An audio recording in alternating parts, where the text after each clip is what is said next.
So the apparent ringleader, 73-year-old Frederick Thomas of Cleveland, Georgia, said to, in an FBI affidavit, "Now, of course, that's just fictional, that book, but it's a damn good idea." He was talking about Vanderboe's novel. An FBI affidavit said he described a scenario in which there would be a line in the sand that could result in the activation of militias. He allegedly claimed he compiled a bucket list of government employees, politicians, corporate leaders, and members of the media who would need to be, quote, taken out in order to, quote, make the country right again. Oh, my God. Now, this is at TPM Muckraker. Thomas allegedly said that there, quote, is no way for us as militiamen to save this country, to save Georgia, without doing something that's highly, highly illegal. Murder, that's effing illegal, but it's got to be done. He went on to say, when it comes time to saving the Constitution, that means some people got to die. These are all alleged quotes from the FBI affidavit. On a subsequent April 16th meeting, Roberts, the 67-year-old, Adams, the 65-year-old, and the others talked about the need to take action against the federal government. That's according to the FBI agent's affidavit. Adams allegedly said, quote, I'd say the first ones that need to die is the ones in the government buildings. When it comes down to it, I can kill somebody, end quote.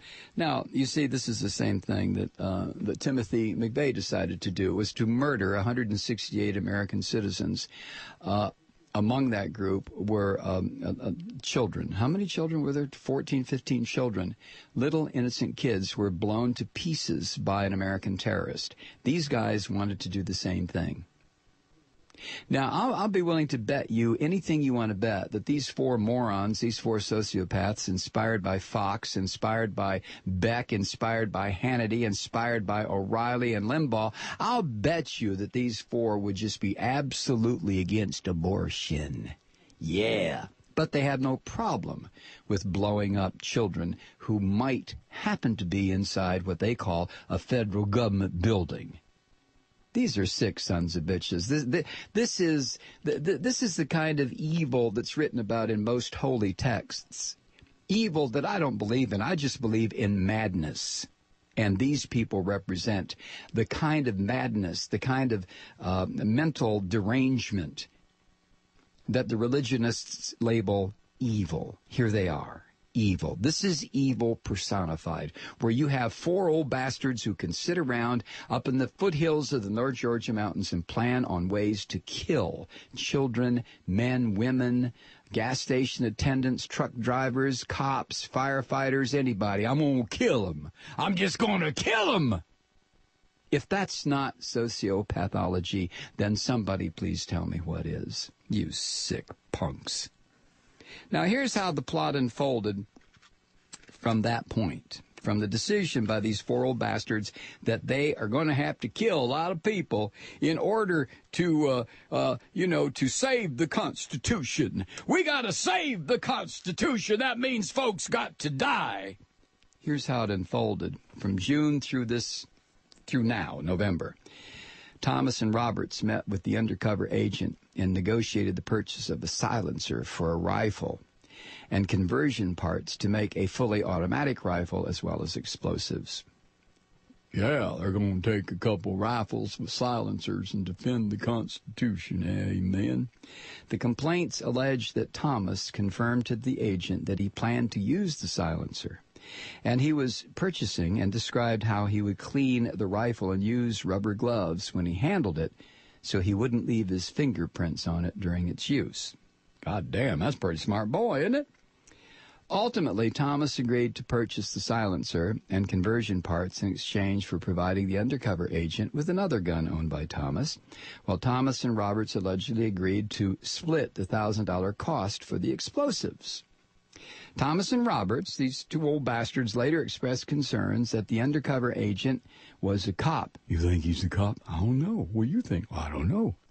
But they wanted to go forward with the transaction anyway.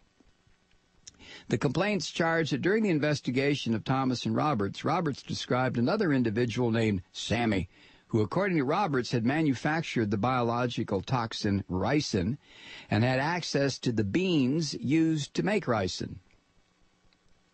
During one of the group's meetings in September, which was recorded by the confidential source, another one of the conspirators, the guy named Crump, arrived and said he would like to make 10 pounds of ricin and disperse it in various United States cities, including Atlanta. Crump described a scenario for dispersing the ricin in Atlanta in which the toxin would be blown from a car traveling on the interstate. God damn. Crump allegedly also said that he possessed the ingredient used to make the toxin and cautioned the source about the dangers of handling it. Now, y'all be careful. We're going to use this to kill people, women and children and men and stuff. But you be careful now when you handle it. God damn, watch out now.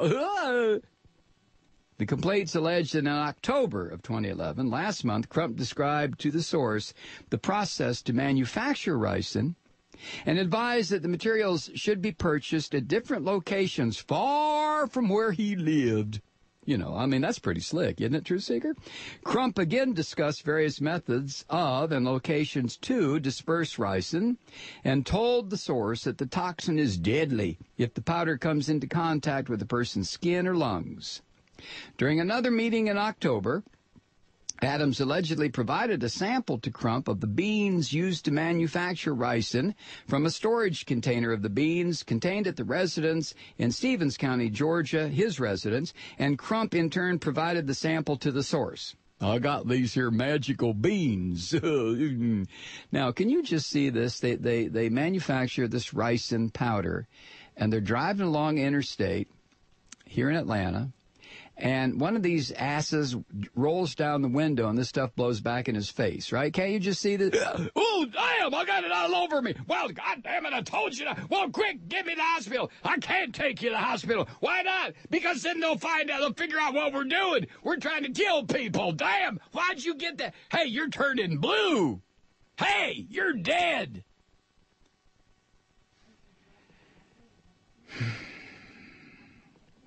The complaints also allege that in October 2011, last October, Crump described to the source the process of manufacturing ricin. Oh, I already shared that part with you. During another meeting in October, Adams, all these names I'm mentioning, these are these four old guys who decided to kill Americans. Adams allegedly provided a sample to Crump of the beans. Yeah, I've told you that part. During meetings on October 29th, just a couple days ago, Crump allegedly told the source that he was going to shell the beans that week. I'm fixing to shell them beans. You want to come over and watch me shell them? You know, I just put my thumb inside that hull and that bean pod and just flip them beans out. Come on over and watch. All right, there's more to this tale of schizophrenic madness. Stick around.